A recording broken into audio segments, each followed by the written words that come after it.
surat kepada 7 jemaat. Minggu lalu kita belajar surat kepada jemaat di Efesus. Dan sekarang kita akan belajar mengenai surat kepada jemaat di Smyrna. Smyrna itu tidak terlalu jauh dari kota Efesus. Jadi kota Efesus itu kota besar yang ada di daerah pedalamannya. Kota tepi pantainya atau kota pelabuhannya adalah Smyrna.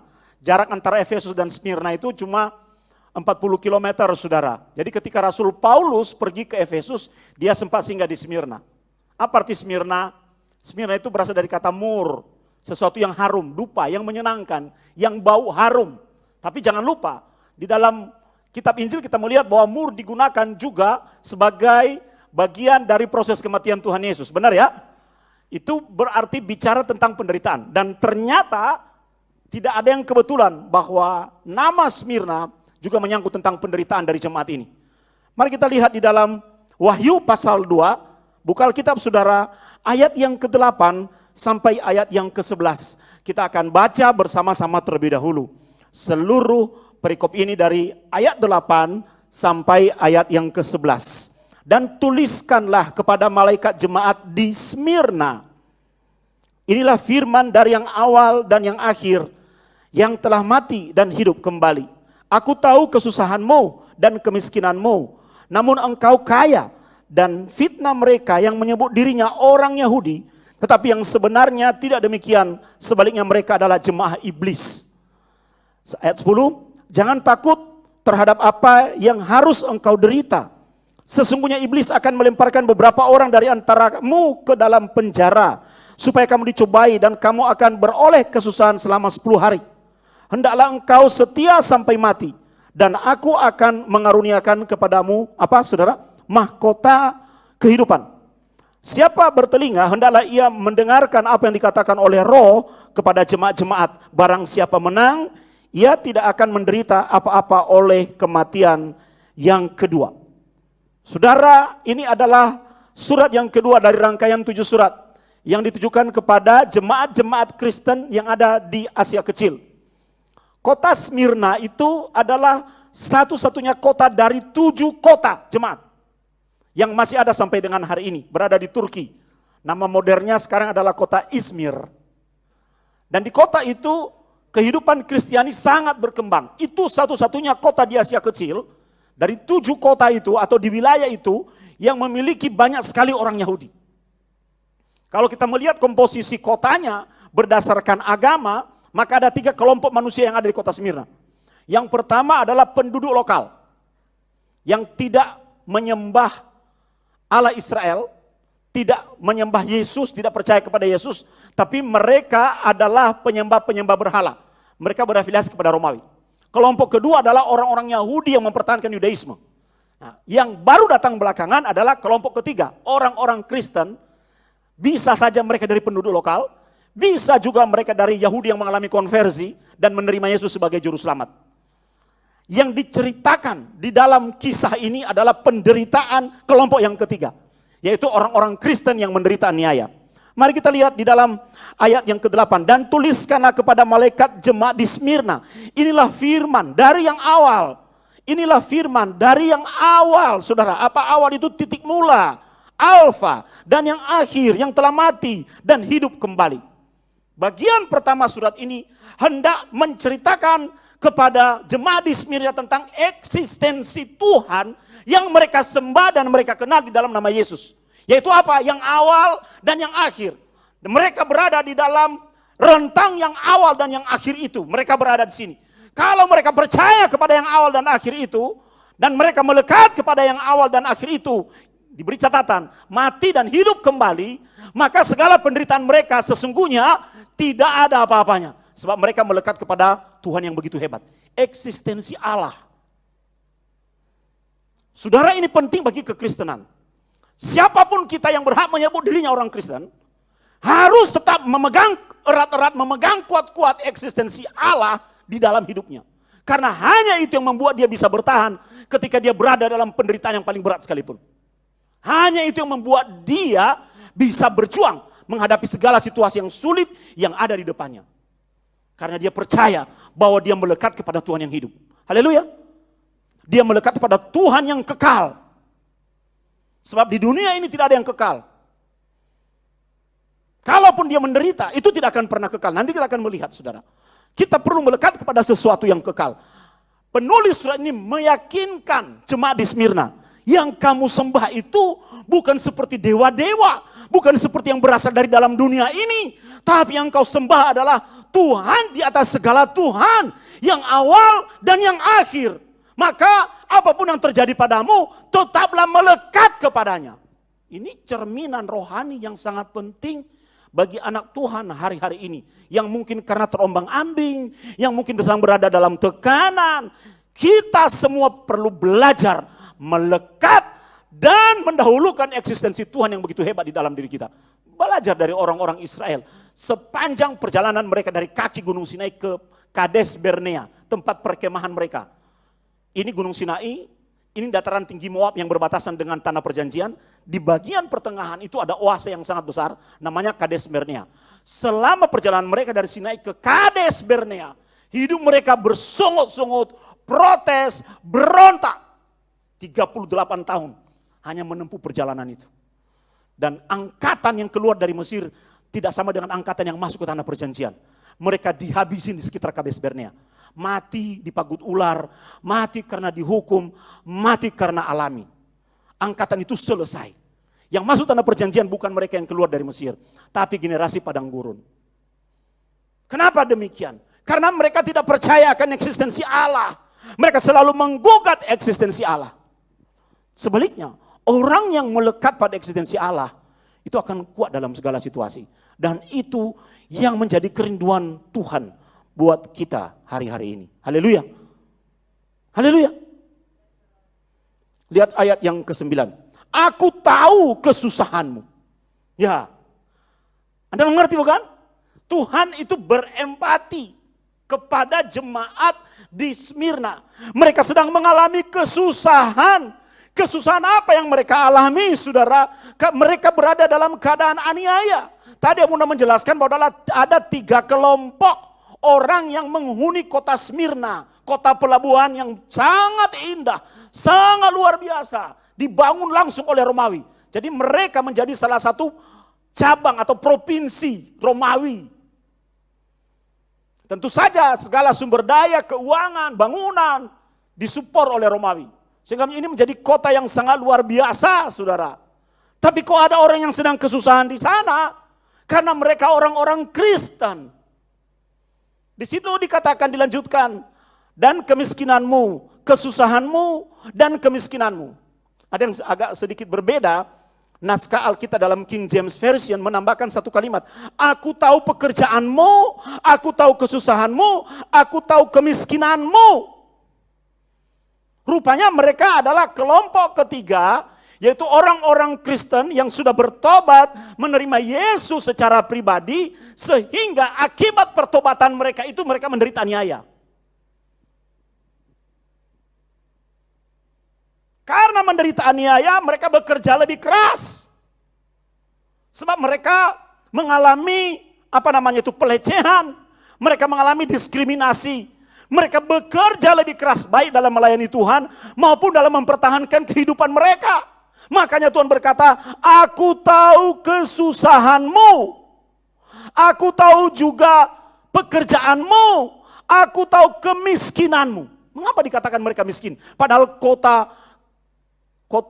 Smyrna ini adalah kota yang sangat kaya. Lucu ya, dalam kota yang sangat kaya yang begitu maju, ada orang miskin. Dalam bahasa Yunani, ada 2 definisi miskin. Pertama, kata penia. Kata penia itu, saudara, artinya dia tidak memiliki sesuatu yang lebih. Cukup apa adanya, itu miskin. Tidak lebih, jadi cukup buat dia. Tapi ada satu kata lain yang berada dalam posisi yang lebih rendah dari itu, yaitu tocheia. Dari situ muncul kata ptokos. Tocheia itu artinya sama sekali dia tidak punya apa-apa di dalam dirinya. Tidak punya apa-apa. Kalau penia tadi masih memiliki sesuatu tapi cukup buat dia, Sedangkan toheia itu artinya tidak memiliki satu apapun. Tidak punya sesuatu apapun. Nah, penulis surat ini menggolongkan mereka bukan sebagai peneia, tapi menggolongkan orang-orang di Smyrna sebagai toheia. Berarti mereka itu habis-habisan. Pasti dong, karena mereka mengalami diskriminasi sosial, diskriminasi politik, diskriminasi agama. Mungkin dia dipecat dari pekerjaannya. Mungkin dia dihamba dalam segala usahanya. Seperti politik apartheid di Afrika dulu, saudara. Ini khusus untuk orang kulit putih, ini khusus untuk orang kulit hitam. Orang kulit hitam menjadi warga negara kelas 2. Itu yang dialami oleh orang-orang di Smyrna karena iman mereka. Ini yang disebut dengan aniaya. Aniaya karena iman. Tapi ketika ada pernyataan aku tahu kesusahanmu, ini memberikan gambaran bahwa Tuhan tahu penderitaan umatnya, dia tidak menyingkirkan umatnya dari penderitaan itu. Tidak. Dia mengizinkan umatnya melalui penderitaan itu dan berada dalam penderitaan itu. Tapi seperti seorang psikolog, ya aku tahu penderitaanmu. Apa artinya? Tuhan sedang mengencourage mereka, menghibur mereka, memberi kekuatan kepada mereka. Saya sangat percaya saudaraku, bahwa dalam segala kesulitan, dalam segala penderitaan, dalam segala masalah hidup yang sedang kita alami, Tuhan itu tidak meninggalkan kita.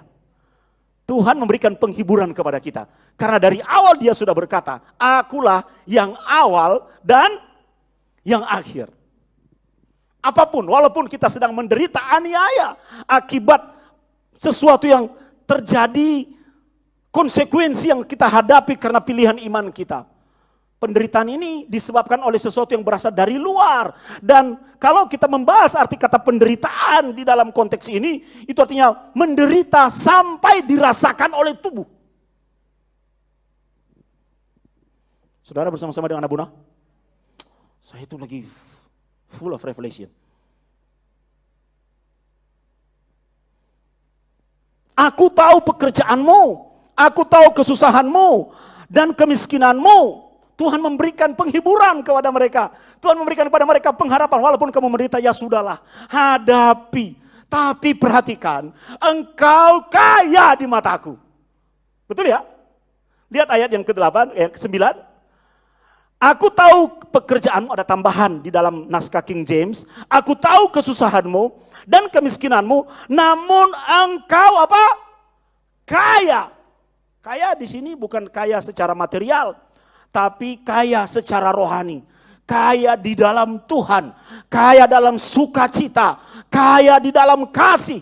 Bukankah itu level yang jauh melebihi perolehan material? Walaupun selama kita masih ada di bumi, yang namanya materi masih sangat diperlukan. Betul saudara? Tapi Tuhan memberikan dorongan kepada mereka. Walaupun di bumi kamu tidak punya apa-apa, di sorga hartamu banyak. Ini semacam dorongan, ini semacam penguatan, ini semacam hiburan kepada orang-orang ini yang sedang menderita. Bukti bahwa Tuhan tidak pernah meninggalkan miliknya. Kenapa sih orang-orang ini menderita? Tadi Abuna jelaskan bahwa ada 3 kelompok.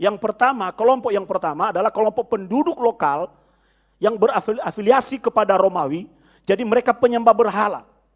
Penduduk lokal ini adalah pemegang kekuasaan di kota Smyrna.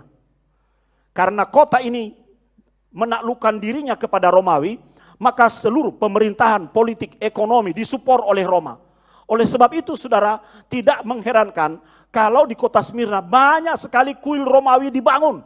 Supaya orang-orang lokal juga bisa menyenangkan tuan mereka yang ada di Roma. Kalau kita belajar sejarah bahwa yang namanya Kaisar Romawi pada masa itu disembah seperti Tuhan. Maka kalau Anda membuka sejarah di kota Smyrna, Anda akan melihat ada sebuah kuil yang dibangun khusus untuk Kaisar Romawi. Diberi nama kuil Tiberius atau kuil Tiberias. Apa itu kuil Tiberius? Untuk menyembah Kaisar Tiberius yang menjadi penguasa di Roma. Mereka menyembahnya sebagai Tuhan. Entah kenapa ada semacam aturan bahwa orang-orang Yahudi dimanapun dalam wilayah Roma tidak boleh diganggu gugat.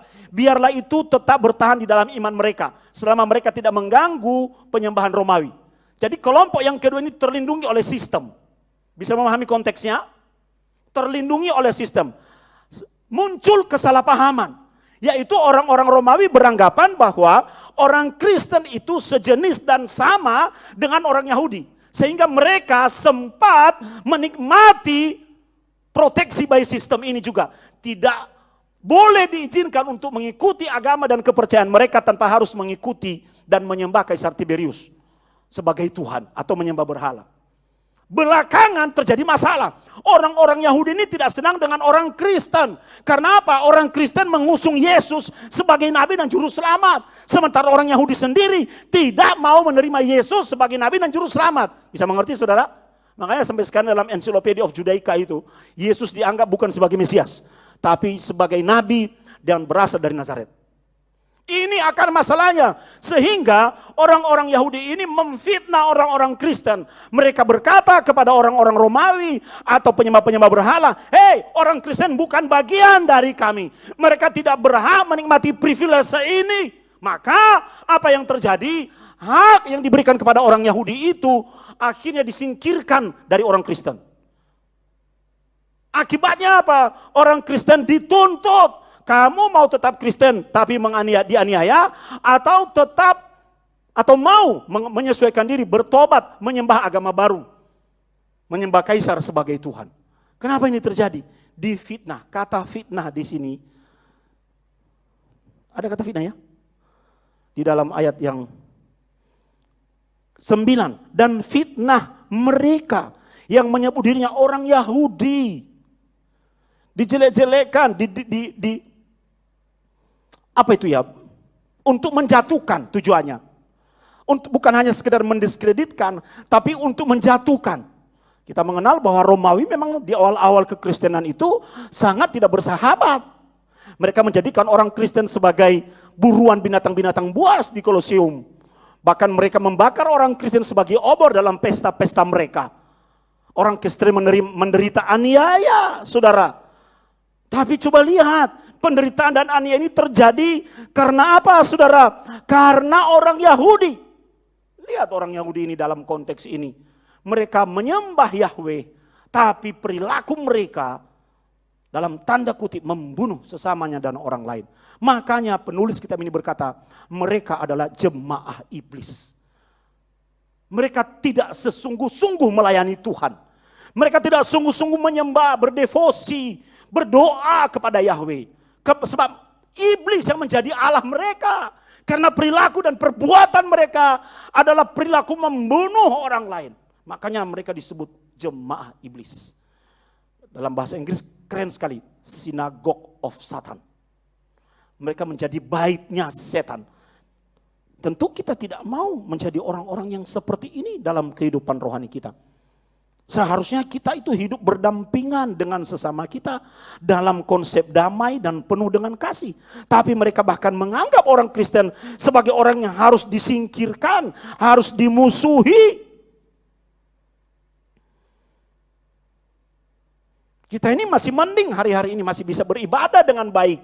Masih bisa berdoa, masih bisa menunjukkan eksistensi kita sebagai orang-orang yang menyembah Tuhan. Karena negara kita ini adalah negara yang menjamin kebebasan beragama. Di zaman itu, ketika surat ini ditulis kepada jemaat di Smyrna, tidak seperti situasi kita. Pernah saudara difitnah? Sebagai pendeta saya berkali-kali difitnah. Awal-awal saya terganggu, rasanya pingin balas saudara. Tapi akhirnya saya belajar dari apa yang dikatakan kepada jemaat di Smyrna. Namun engkau apa? Kaya. Karena pada akhirnya pembelaan Tuhan itu sungguh nyata.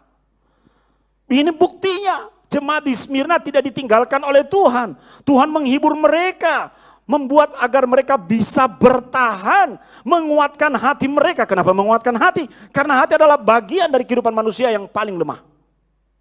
Ayat 10. Jangan takut terhadap apa yang harus engkau derita. Sesungguhnya iblis akan melemparkan beberapa orang dari antaramu ke dalam penjara. Wow, ini aniaya yang sangat luar biasa, saudara. Yang bisa dirasakan oleh tubuh fisik. Dimasukkan ke dalam penjara. Dan terminologi yang dipakai di situ adalah sesungguhnya iblis. Tuhan memakai jamaah iblis, jamaahnya orang-orang Yahudi itu. Untuk menghancurkan orang-orang Kristen dan pekerjaan Tuhan. Mereka dipenjara supaya apa, saudara? Supaya kamu dicobai dan kamu akan beroleh kesusahan selama 10 hari. Aneh sekali, kata kesusahan dan cobaan ini diberi definisi waktu yang sangat jelas. Berapa hari? 10 hari. Artinya apa? Tuhan memberikan gambaran kepada mereka dan kepada kita hari ini. Sekalipun Anda sedang menderita, sekalipun Anda sedang menjadi korban dari perbuatan orang lain, Anda menjadi tumbal dari sikap orang lain yang jahat kepadamu. Ingat Yusuf? Ingat Yusuf? Ketika dia hendak dibunuh, tidak jadi. Lalu dilempar ke dalam sumur. Kemudian dijual kepada pedagang di Midian. Dibenci oleh saudara-saudaranya. Pada akhirnya Yusuf menjadi seorang mangkubumi. Dan berjumpa kembali dengan saudara-saudaranya. Saudara-saudaranya takut kalau Yusuf membalas dendam. Yusuf berkata, karena dia kaya.